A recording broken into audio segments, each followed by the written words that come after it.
नमस्कार, मैं रवीश कुमार। अमेरिका ने सऊदी अरब और कुवैत में अपने दूतावास बंद कर दिए हैं और अपने नागरिकों से कहा है कि इसी वक्त निकल जाएं। सऊदी अरब में अमेरिका के दूतावास पर ड्रोन से हमला हुआ और जहां कर्मचारी रहते हैं वहां भी। ओमान में अमेरिका ने अपने नागरिकों से कहा है शरण ले लें। अमेरिका ने हाथ खड़े कर दिए हैं कि वह जेरूसलम से अपने नागरिकों को नहीं निकाल सकता।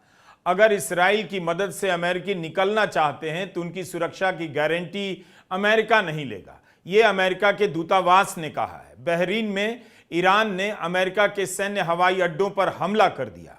हमले से पहले अमेरिका ने अपने बेड़ों को हटा लिया था, लेकिन तब भी उस अड्डे की बर्बादी अमेरिका को रास नहीं आएगी और उसकी साख को गहरा धक्का पहुंचेगा। बहरीन से खबर है कि वहां की शिया आबादी सड़कों पर उतरकर ईरान के समर्थन में नारे लगा रही है। बहरीन में विद्रोह की हालत हो गई है। अमेरिका के 9 सैनिक अड्डे 5th फ्लीट पर ईरान के हमले का वहां स्वागत हो रहा है। जश्न मनाने वालों की गिरफ्तारी की खबरें आ रही हैं। अमेरिका ने अपने मुल्क से बाहर कतर, बहरीन और संयुक्त अरब अमीरात में विशाल सैनिक अड्डे बनाए थे, लेकिन इसके बाद भी वह ना तो ईरान से अपनी रक्षा कर पा रहा है, ना इन देशों की रक्षा कर पा रहा है। कुवैत के सैनिक अड्डों पर ईरान के हमले में अमेरिका के 6 सैनिक मारे गए। ईरान ने अरब देशों पर धुआंधार हमले किए हैं, मगर जवाब में अरब देशों ने ईरान पर हमला नहीं किया। हमले के चौथे दिन इस बात पर हैरानी जताई जा रही है, लेकिन इसका जवाब इस बात में मिलता है कि अरब देशों की जमीन पर अमेरिका के बड़े बड़े सैनिक अड्डे किस काम के। अमेरिका उनकी जमीन से लड़ रहा है तो हमला अरब देश क्यों करें। उन्हें इस बात की चिंता भी होगी कि अमेरिका उनकी रक्षा नहीं कर पा रहा। अरब देशों की एक और चिंता होगी, खामेनेई की शहादत के बाद उनके यहाँ की शिया और सुन्नी आबादी मिलकर उनकी राजशाही के खिलाफ ना हो जाए।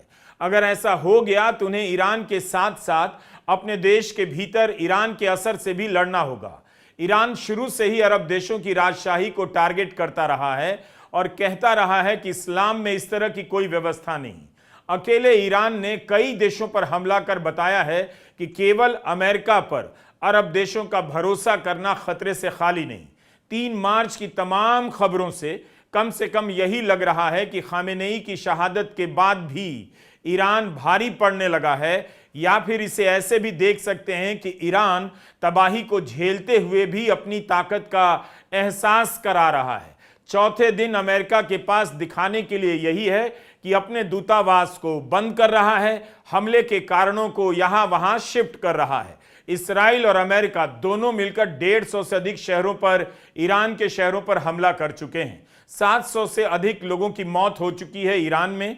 आज के वीडियो में दिन भर के कई बड़ी खबरों का हमने आपके लिए संकलन किया है। ईरान के मिनाब शहर में लाखों की संख्या में लोगों का बाहर आना दुनिया और अमेरिका के लिए चेतावनी है कि यहाँ के लोग उसके बम धमाकों से नहीं डरे। मिनाब शहर में 160 से अधिक बच्चियों के जनाजे में इतनी बड़ी संख्या में लोग बाहर निकले। 28 फरवरी को लड़कियों के प्राइमरी स्कूल पर बम गिराया गया। मरने वालों की संख्या कहीं 150 है, कहीं 180 भी बताई जा रही है। ईरान के विदेश मंत्री आरागची ने लड़कियों की कब्र की तस्वीर भी ट्वीट की और कहा कि यह उन 160 मासूम बच्चियों की तस्वीर है जिनकी हत्या अमेरिका और इसराइल की बमबारी ने की। इन सभी बच्चियों के जिस्म के चिथड़े उड़ गए। मिस्टर ट्रंप ईरान की जनता को बचाने का दावा कर रहे थे, वह गजा से लेकर मिनाब तक ऐसा दिख रहा है और कब्र की तस्वीर दिखाते हैं। अमेरिका के कैलिफोर्निया राज्य के गवर्नर गेविन न्यूसम ने सवाल पूछा है कि इसराइल के बम हों या अमेरिका के बम बच्चियों के स्कूल पर क्यों गिराए गए। ऐसा कर अमेरिका के सैनिकों और नागरिकों को रिस्क में डाला गया है। यूनेस्को ने इस हमले को मानवीय कानून का उल्लंघन बताया है। संयुक्त राष्ट्र ने इस मामले में जांच के आदेश दिए हैं। इस घटना पर पश्चिमी मीडिया में भले चुप्पी हो, लेकिन इसने ईरान को एकजुट कर दिया है। मिनाब में बच्चियों की हत्या को गजा से जोड़ा जा रहा है। अगर कोई भी शिया समुदाय के जीवन में शहादत की संस्कृति और उसके प्रति भावनात्मक लगाव को जानता है, वह यह समझता है कि अमेरिका ने बहुत बड़ी गलती कर दी। उसने आने वाले लंबे समय के लिए खतरा मोल लिया है। बच्चियों के स्कूल पर हमला क्यों किया गया? प्राइमरी स्कूल की बच्चियां थीं। इसका जवाब आपको गजा से मिल जाएगा, लेबनान से मिलेगा, जहां पर इसराइल ने स्कूल और अस्पतालों को निशाना बनाया, बड़ी संख्या में डॉक्टरों को मारा, पत्रकारों को भी। अब 160 से अधिक बच्चियों के स्कूल पर बम गिराया गया। याद रखना चाहिए कि ईरान इस्राइल से 75 गुना बड़ा है। ईरान के विदेश मंत्रालय ने फिर से कहा है अमेरिका से कोई बातचीत नहीं होगी। ईरान का कहना है कि जिन लोगों ने बातचीत का दावा किया मगर ईरान के तर्कों के आगे झुक गए और सैनिक हमले करने लगे, ऐसे लोगों पर लानत है। अब ईरान केवल अपनी सुरक्षा पर ध्यान देगा। इसका मतलब है अब इस युद्ध को बातचीत से नहीं रोका जा सकता। और यह ट्रंप के लिए भी अच्छी खबर नहीं, जिन्हें यह अनुमान रहा होगा कि 2-4 दिनों में युद्ध खत्म हो जाएगा। ईरान ने लंबे समय के लिए लड़ने का ऐलान कर दिया है। ईरान की सेना की तरफ से अपने हथियारों के वीडियो जारी किए जा रहे हैं। इसका मतलब है वह अभी कई दिनों तक हमले करेगा। इस्राइल पर उसकी मिसाइलों ने क्या कहर बरपाया है, इसकी ठीक से जानकारी नहीं आ रही। जो पश्चिमी मीडिया इस्राइल का पक्ष लेता है, इस्राइल के शहरों में उसके अड्डे हैं, कम से कम वही तेल अवीव की सड़कों से रिपोर्टिंग करता और दिखाता कि ईरान की मिसाइलों ने तेल अवीव को कितना नुकसान पहुंचाया। ईरान की मिसाइलों ने तेल अवीव से लेकर कतर के आसमान को रौंद दिया है। इतने सालों के प्रतिबंध के बाद ईरान अपने हथियार खुद बनाना सीख गया है। बिना किसी की सहायता के मिसाइलें बना रहा है, लॉन्च कर देता है। इस्राइल और अमेरिका यह बात अपने लिए नहीं कह सकते। उनके हथियारों की सप्लाई कई देशों की भूमिका पर निर्भर करती है। ईरान की एक एक मिसाइल अमेरिका के जेट को गिरा सकती है, लेकिन अमेरिका उसकी भरपाई उतनी जल्दी नहीं कर सकता जितनी जल्दी ईरान कर लेगा। और ईरान के हथियार अमेरिका से कई गुना सस्ते भी हैं। पश्चिमी मीडिया अपने रिपोर्टिंग में इस्राइल की तकनीकी और सैन्य सर्वोच्चता को मिथक के रूप में साबित कर देता है। बचकानी कहानियां बनाता है कि सीसीटीवी हैक कर खामेनेई को टारगेट किया गया, उनका डेटा जुटाया गया।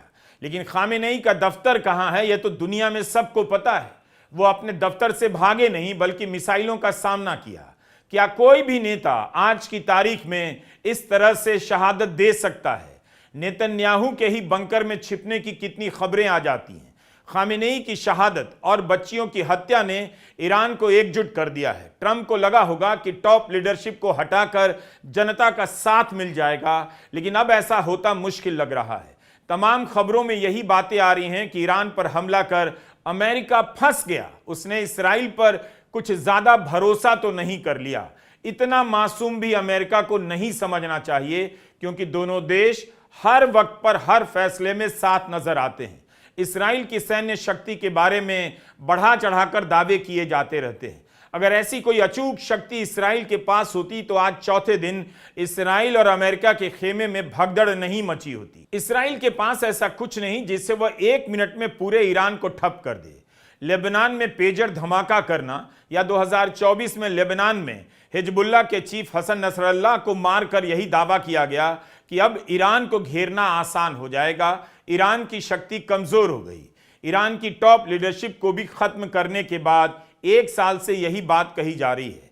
लेकिन खामेनेई की शहादत के बाद भी इस पूरे इलाके में ईरान का दहशत चौथे दिन भी नजर आ रहा है।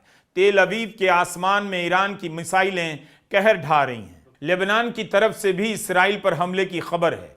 इस्राइल हमले रोक भी देता है तब भी नुकसान हो जाता है। ईरान की मिसाइलों ने तेल अवीव के बाहर के शहर पेता तिकवा को भारी नुकसान पहुंचाया है। ईरान ने संयुक्त अरब अमीरात के फुजैरा बंदरगाह पर ड्रोन से हमला किया। आग बुझा ली गई, लेकिन ईरान ने अपनी पहुंच बता दी। मध्य पूर्व के एक एक ठिकाने रिस्क में आ गए हैं। यह काफी महत्वपूर्ण बंदरगाह है जहां से टैंकर अपना ईंधन लेते हैं। स्ट्रेट ऑफ हॉर्मुज के विकल्प के रूप में इस रास्ते को देखा जाता है। ईरान ने रणनीति के तहत ऐसा किया होगा ताकि इस इलाके की तेल की आपूर्ति को लंबे समय तक प्रभावित किया जा सके। सरकारी सूत्रों के हवाले से समाचार एजेंसी ANI ने कहा है कि भारत के पास 25 दिनों का ही तेल का स्टॉक है और भारत तेजी से अपने दूसरे विकल्पों को देख रहा है। अमेरिका ने क्यों हमला किया? इसका जवाब अमेरिका को लगता है मालूम नहीं। विदेश सचिव रूबियो ने एक जवाब दिया जिसे सुनकर कोई भी सर पीट ले कि इन लोगों के भरोसे दुनिया चल रही है। रूबियो ने कहा कि अमेरिका जानता था इस्राइल ईरान पर हमला करेगा, इसलिए अंदेशा था कि बदले में ईरान अमेरिका पर हमला करेगा और लोगों के हताहत होने का खतरा बढ़ सकता था, इसलिए पहले ही हमला कर दिया गया। तो ईरान अमेरिका पर हमला करता, इसलिए अमेरिका ने ईरान पर हमला कर दिया। बताइए, यह भी कोई दलील है? क्या अमेरिका यह चाहता था कि इस्राएल ईरान पर हमला करे और ईरान अमेरिका को माला पहनाए? And so the president made the very wise decision. We knew that there was going to be an Israeli action. We knew that that would precipitate an attack against American forces. And we knew that if we didn't preemptively go after them before they launched those attacks, we would suffer higher casualties. क्या ये लोग दुनिया को बेवकूफ समझते हैं? क्या सभी को पता नहीं कि अमेरिका और इस्राएल ने मिलकर ईरान पर हमला किया, आगे भी करेंगे?